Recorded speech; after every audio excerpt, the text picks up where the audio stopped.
सभी विद्यार्थियों का छवि कैरियर इंस्टीट्यूट पे स्वागत है। आज हम लोग पढ़ने वाले हैं प्रस्तावना के बारे में। प्रस्तावना में हम पहले व्याख्या के रूप में पढ़ेंगे, यानी प्रस्तावना में क्या लिखा गया है, और फिर प्रस्तावना से संबंधित प्रश्न के बारे में भी पढ़ेंगे, किस प्रकार विभिन्न परीक्षाओं में इनसे संबंधित प्रश्न आते हैं। देखिए, प्रस्तावना की बात करें तो प्रस्तावना, जिसका दूसरा नाम है उद्देशिका, यानी हमारे संविधान का क्या उद्देश्य है, इस चीज़ को प्रस्तावना में लिखा गया है। प्रस्तावना किसी भाग, किसी अनुच्छेद और किसी अनुसूची उसके अंतर्गत नहीं आता है। जैसे किसी भी किताब के लेखक द्वारा चैप्टर बनाए जाते हैं, उन चैप्टर में उनसे संबंधित बातें लिखी जाती हैं, लेकिन उन सभी चैप्टरों के आगे विषय सूची से पहले एक उद्देश्य लिखा जाता है कि इस किताब को बनाने का उद्देश्य क्या है, ये किताबें किन किन परीक्षाओं के लिए उपयोगी हैं। ऐसे ही हमारे संविधान में भी किया गया है। हमारे संविधान का क्या उद्देश्य है, इन भागों का क्या उद्देश्य है, इनका उल्लेख हमारी प्रस्तावना में किया गया है। प्रस्तावना का दूसरा नाम उद्देशिका है। हम कह सकते हैं कि हमारे संविधान का जो उद्देश्य है वह हमें किस में देखने को मिलेगा, तो प्रस्तावना में देखने को मिलेगा। लेकिन प्रस्तावना की बात करें तो प्रस्तावना का स्रोत की बात करें तो प्रस्तावना अमेरिका के संविधान से लिया गया है, यानी यूएसए के संविधान से लिया गया है। लेकिन इनमें प्रयुक्त जो भाषाएं हैं वो ऑस्ट्रेलिया के संविधान से लिया गया है। इनमें कुछ चीज़ें, कुछ शब्द फ्रांस के संविधान से भी है, उनको भी हम देखेंगे। पहली बात करते हैं उद्देशिका कैसे आया, कैसे इसका उद्देशिका का जन्म हुआ। तो ये कहा जाता है सर्वप्रथम पंडित जवाहरलाल नेहरू ने एक पत्र संविधान सभा के सामने रखा। उस पत्र में उद्देश्य था, यानी हमारे संविधान का क्या उद्देश्य है, उस पत्र में लिखा हुआ था, जिसे पंडित जवाहरलाल नेहरू ने 13 दिसंबर 1946 को संविधान सभा के सामने रखा। उस पत्र को बाद में 22 जनवरी 1947 को अंगीकृत कर लिया जाता है, और वही उद्देश्य पत्र जो है बाद में उद्देशिका, और आज हम उसे प्रस्तावना नाम देते हैं। तो प्रस्तावना के लिए सबसे पहले प्रयास करने वाले भारत के पहले प्रधानमंत्री पंडित जवाहरलाल नेहरू थे, जिन्होंने एक उद्देश्य पत्र प्रकाशित किया था। उद्देश्य पत्र संविधान सभा के सामने रखा था, जो बाद में प्रस्तावना का रूप लेता है। प्रस्तावना के बारे में बहुत सारे लोगों ने अलग अलग मत भी दिए हैं, जिनमें एक नाम आता है के.एम. मुंशी। के.एम. मुंशी, जिसे हम कन्हैया मणिक लाल मुंशी हैं, कन्हैया मणिक लाल मुंशी ने प्रस्तावना यानी उद्देशिका को कहा है, ये हमारे प्रभुत्व संपन्न लोकतांत्रिक गणराज्य की जन्म कुंडली है।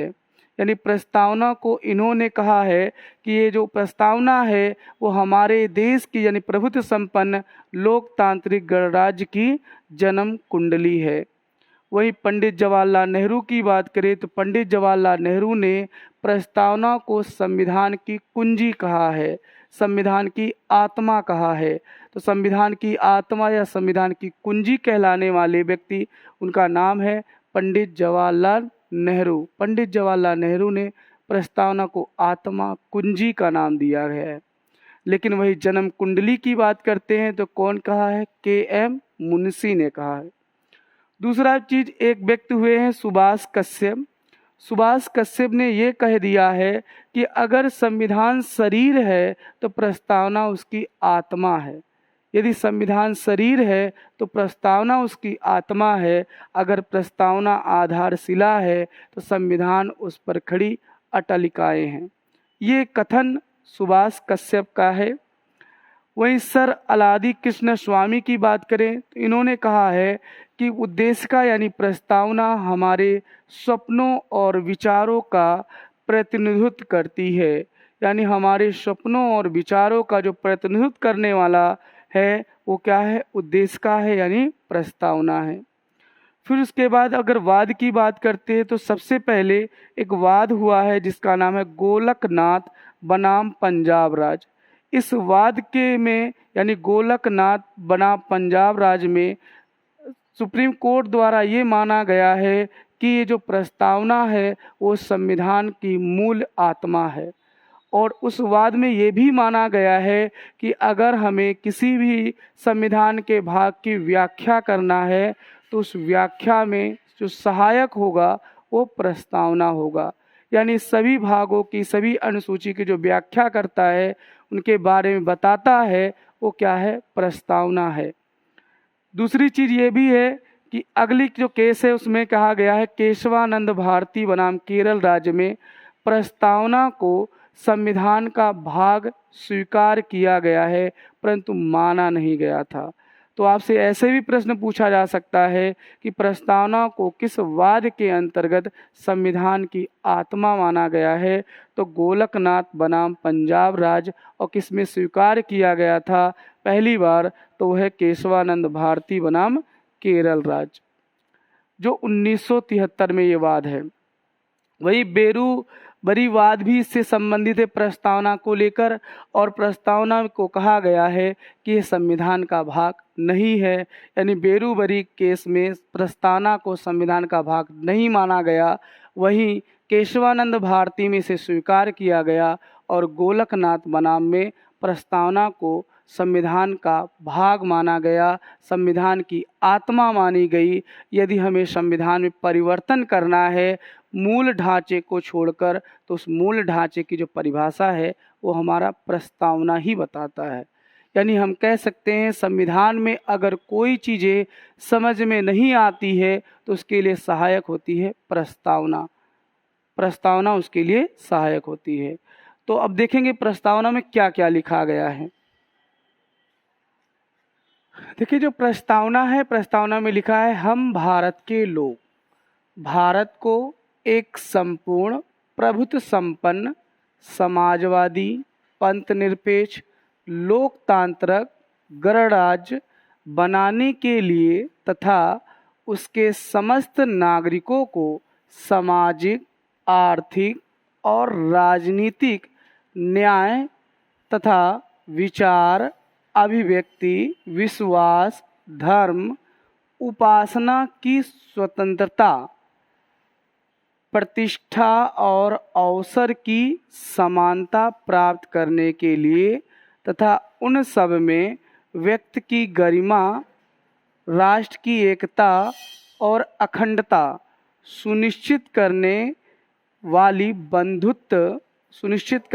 बंधुत्व बढ़ाने के लिए दृढ़ संकल्प होकर अपनी इस संविधान सभा में आज यानी 26 नवंबर 1949 को एतदार इस संविधान को अंगीकृत अधिनियम और आत्मसमर्पित करते हैं।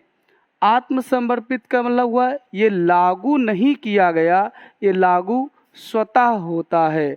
ये लागू नहीं किया गया है, ये लागू स्वतः होता है। अब यहाँ से प्रश्न क्या आते हैं? देखिए, हमारे जो संविधान में एक क्रम आता है कि पहले कौन सा चीज लिखा है। तो सबसे पहले लिखा हुआ क्या? एक संपूर्ण प्रभुत्व संपन्न। और एक संपूर्ण प्रभुत्व संपन्न के बाद क्या लिखा है? समाजवादी। समाजवादी के बाद क्या लिखा है? पंथ निरपेक्ष। और पंथ निरपेक्ष के बाद क्या लिखा है? लोकतांत्रिक। और फिर क्या लिखा है? गणराज्य। तो ये क्रम भी पूछा जाता है। मतलब बताते हैं, जैसे संपूर्ण प्रभुत्व संपन्न। संपूर्ण प्रभुत्व संपन्न का मतलब होता है भारत पूरी तरीके से स्वतंत्र है।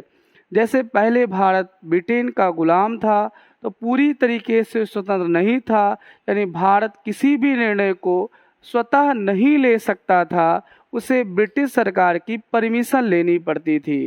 जैसे हम जानते हैं अफगानिस्तान में हाल ही में देखिए, वहाँ पर भी अफगानिस्तान स्वतः अपने कोई भी निर्णय नहीं ले सकता है, उसे तालिबान से परमिशन लेनी पड़ेगी। यानी तालिबान निर्णय अंतिम देगा तो वो निर्णय माना जाएगा। लेकिन भारत में ऐसा नहीं है। भारत अपने किसी भी निर्णय को, किसी भी कानून को भारत में बना सकता है, क्योंकि भारत एक संपूर्ण प्रभुत्व संपन्न है, यानी पूरी तरीके से स्वतंत्र है। इसके ऊपर किसी का जोर वगैरह नहीं है। तो भारत पूरी तरीके से क्या है, स्वतंत्र है। इसलिए हमारी प्रस्तावना में लिखा है संपूर्ण प्रभुत्व संपन्न। दूसरी चीज लिखा है समाजवादी। देखिए, समाजवादी का अर्थ है सरकार से, यानी भारत में देखा जाए तो भारत में अर्थव्यवस्था के क्षेत्र के आधार पर तीसरी अर्थव्यवस्था यानी मिश्रित अर्थव्यवस्था पाई जाती है। और मिश्रित अर्थव्यवस्था में समाजवादी और निजी दोनों क्षेत्रों का योगदान रहता है, जिसमें समाजवादी जो है सार्वजनिक सुरक्षा देती है और वहीं निजी क्षेत्र जो है भारत को उसमें लाभ मिलता है। तो भारत में समाजवादी दो तरीके से है, यानी एक तो ये है पूरी तरीके से सरकारी है, और एक जो है पूरी तरीके से सरकारी नहीं है लेकिन वो सरकार के अंडर में है। जैसे आप जानते होंगे इस समय जो प्राइवेट ट्रेनें चल रही हैं ये पूरी तरीके से प्राइवेट तो नहीं है, लेकिन कुछ हद तक उस पर जो कंट्रोल है वो सरकार का है। इसलिए भारत समाजवादी देश है, यानी पूरी तरीके से कंट्रोल सरकार का होगा, भले ही उसमें सरकार और निजी क्षेत्र कार्य करते हों। दूसरा चीज कहा गया है पंथ निरपेक्ष। पंथ निरपेक्ष और धर्म निरपेक्ष एक ही वर्ण है। जैसे आप जानते होंगे हर धर्म के में अलग अलग पंथ होते हैं, जैसे हिंदू है, मुस्लिम है। मुस्लिम में भी बहुत सारे सिया हैं, सिख सिया है, सुन्नी है, अलग अलग पंथ के होते हैं। जैसे हिंदू में भी जैन है, बुद्ध है, ये अलग अलग पंथ के मानने वाले व्यक्ति होते हैं। तो भारत एक पंथ निरपेक्षवादी देश है। पंथ निरपेक्षवादी देश का अर्थ ये होता है कि भारत का कोई भी एक राष्ट्रीय धर्म नहीं है, भारत में सभी धर्म बराबर है, या किसी राज्य का कोई भी राजकीय धर्म नहीं है। इसीलिए भारत क्या है, पंथ निरपेक्ष है। वही पाकिस्तान की बात करते हैं तो पाकिस्तान में जानते होंगे वहाँ का एक धर्म है जिसका नाम इस्लाम है, इस्लामिक कंट्री है, इसलिए वो पंथ निरपेक्ष नहीं है। लेकिन भारत एक पंथ निरपेक्ष देश है, यानी भारत का कोई भी धर्म नहीं है। दूसरा चीज बोला गया लोकतंत्र। लोकतांत्रिक जो होता है इसका मतलब होता है सीधा से आशय जनता का तंत्र, ऐसा तंत्र जो जनता के द्वारा बनाया जाए, ऐसा कानून जो जनता के द्वारा बनाया जाए, ऐसी सरकार जिसमें जनता का ही हक हो, इसीलिए उसे हम लोकतंत्रात्मक देश कहते हैं और भारत इसमें है। अगर हम देखें लोकतंत्रात्मक की बात करते हैं तो दो प्रकार का होता है, एक प्रत्यक्ष और एक होता है अप्रत्यक्ष, जिसमें जनता स्वयं कानून बनाती है। और अप्रत्यक्ष का मतलब ये होता है जनता स्वयं कानून ना बना करके किसी न किसी प्रतिनिधित्व के द्वारा कानून बनाती है, तो उसे हम अप्रत्यक्ष लोकतांत्रिक देश कहते हैं। जैसे स्विट्जरलैंड की बात करें तो स्विट्जरलैंड में जनता के द्वारा ही कानून बनाया जाता है तो उस देश में लागू होता है। जनता खुद उस कानून के आधार पर सर्वे करती है, खुद ही जनता ये कहती है कि ये कानून सही होगा तो माना जाता है। लेकिन भारत में ऐसा नहीं है। भारत में हम लोगों के द्वारा एक प्रतिनिधि को चुना जाता है और वो प्रतिनिधि संसद में बैठता है और संसद के द्वारा वो कानून बनाया जाता है। तो भारत एक अप्रत्यक्ष लोकतांत्रिक देश है, इसीलिए हमारी प्रस्तावना में लोकतांत्रिक लिखा हुआ है।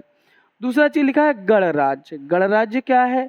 गणराज्य से सीधे आशय है कि किसी भी राज्य का, किसी भी देश का जो सर्वोच्च पद है वो आम जनता के लिए है। आम जनता का मतलब है कोई भी व्यक्ति उस पद पर आसीन हो सकता है।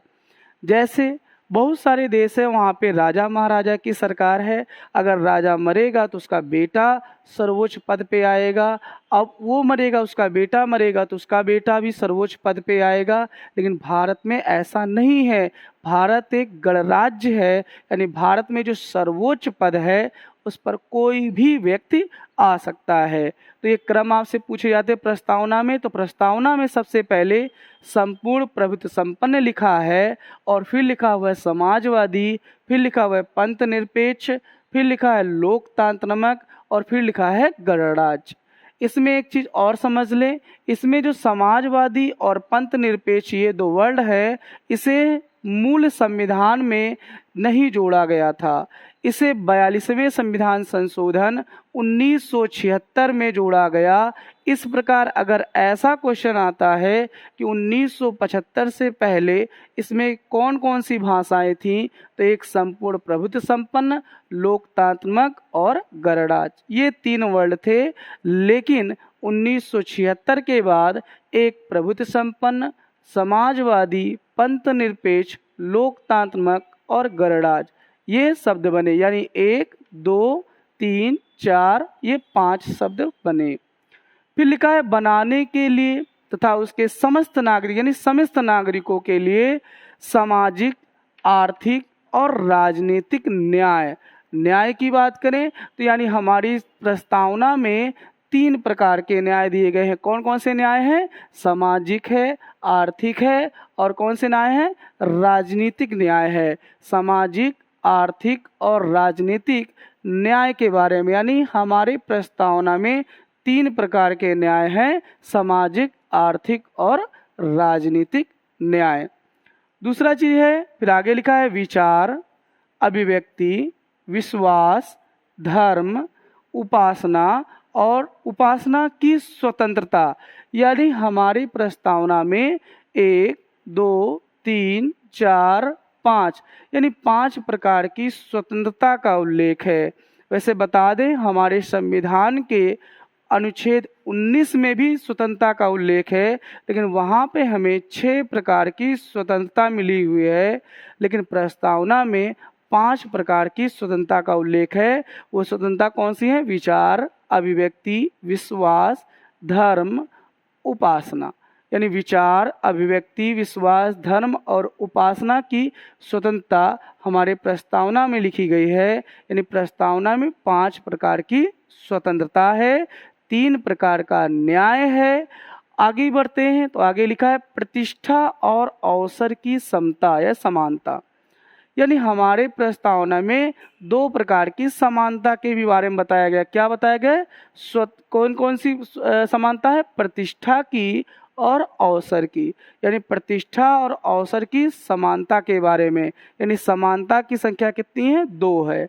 न्याय 3 है, स्वतंत्रता 5 है, लेकिन समानता कितने हैं? 2 है। फिर आगे लिखा है प्राप्त कराने के लिए उन सब में व्यक्ति की गरिमा, राष्ट्र की एकता और अखंडता। देखिए अखंडता की बात करें तो अखंडता शब्द भी बाद में जोड़ा गया और अखंडता शब्द भी 42वें संविधान संशोधन 1976 में जोड़ा गया था। अखंडता सुनिश्चित करने वाली बंधुत्ता। बंधुत्ता का मतलब होता है भाईचारे से। भाईचारा यानी एक प्रकार का भाईचारा, अखंडता के रूप में भाईचारा। तो यानी बंधुत्ता कितने हैं? 1 है। एक प्रकार का भाईचारा जो अखंडता। अखंडता का अर्थ ये होता है कि भारत अलग अलग राज्यों में विभाजित ना हो करके पूरा संपूर्ण भारत एक है। भारत के सभी राज्य अलग भी नहीं हो सकते हैं या कोई भी राज्य अलग देश नहीं बन सकता है। भारत पूरी तरीके से अखंड भारत है, जिसे हम दोबारा तोड़ नहीं सकते हैं, इसलिए अखंडता शब्द आया है।